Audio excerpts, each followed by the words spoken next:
સ્મશાન કરતા સંસાર વધુ ખતરનાક છે, કેમ કે સ્મશાન તો મરેલાને બાળે છે, જ્યારે સંસાર જીવતાને બાળે છે. એ જરૂરી નથી કે દરરોજ મંદિરે જવાથી માણસ ધાર્મિક બની જાય, પણ કર્મ એવા હોવા જોઈએ કે માણસ ગમે ત્યાં જાય, મંદિર ત્યાં જ બની જાય. કર્મ જ એક એવી હોટેલ છે જ્યાં આપણે ઓર્ડર નથી આપવો પડતો, આપણને એ જ પીરસવામાં આવે છે જે આપણે જીવનમાં રાંધ્યું હોય છે. સેલ્ફીની જગ્યાએ ક્યારેક કોઈકનું દુઃખ ખેંચી શકો તેવા પ્રયત્ન કરજો. દુનિયા તો શું, ઈશ્વર પોતે પણ લાઈક કરશે.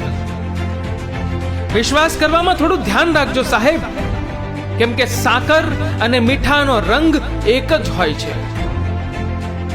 તમે ગમે તેટલા સારા કામ કરો, ગમે તેટલા સારા બનો કે ગમે તેટલા ઈમાનદાર બનો, પરંતુ દુનિયા તો તમારી ફક્ત એક જ ભૂલની રાહ જોતી હોય છે. કળિયુગ છે સાહેબ, જૂઠાનો સ્વીકાર થાય અને સાચાનો શિકાર થાય. યાદ રાખજો દોસ્તો, કોઈ પણ માણસ જન્મથી જ ખરાબ નથી હોતો, પણ સમય અને સંજોગ માણસને ખરાબ બનાવી દે છે. ક્યારેક પૈસાની જરૂરિયાત, ક્યારેક પ્રેમનો અભાવ, ક્યારેક પોતાઓનો સાથ ના મળવો, તો ક્યારેક પોતાનું કોઈ છોડીને જતું રહે. આ બધી પરિસ્થિતિ માણસને ખરાબ બનાવવાનું એક કારણ બને છે.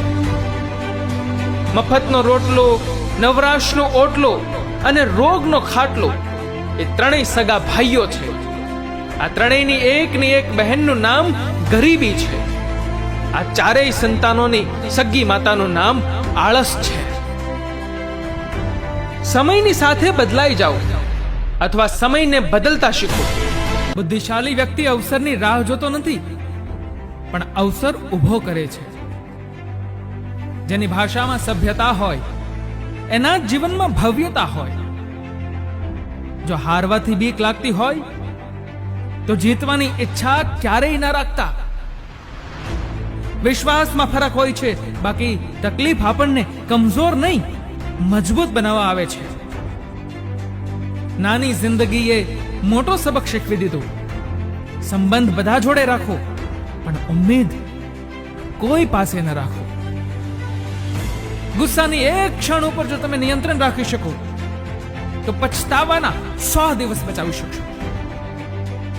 જીવનમાં સુખી થવાનું એક જ સૂત્ર, ના કોઈ અપેક્ષા, ના કોઈ ઉપેક્ષા. સમયને થોડો સમય આપો, સમય આવશે ત્યારે સમય બદલી જ જશે.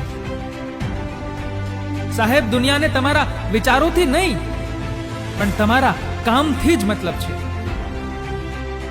મૃત્યુ પછી ક્યાં કોઈ ભાગે છે? તેમ છતાંય લોકો મરદાને પણ બાંધે છે. જેના મનમાં વિશ્વાસ હોય એ ક્યારેય નિષ્ફળ થતો નથી, અને જેના મનમાં શંકા હોય એ ક્યારેય સફળ થતો નથી.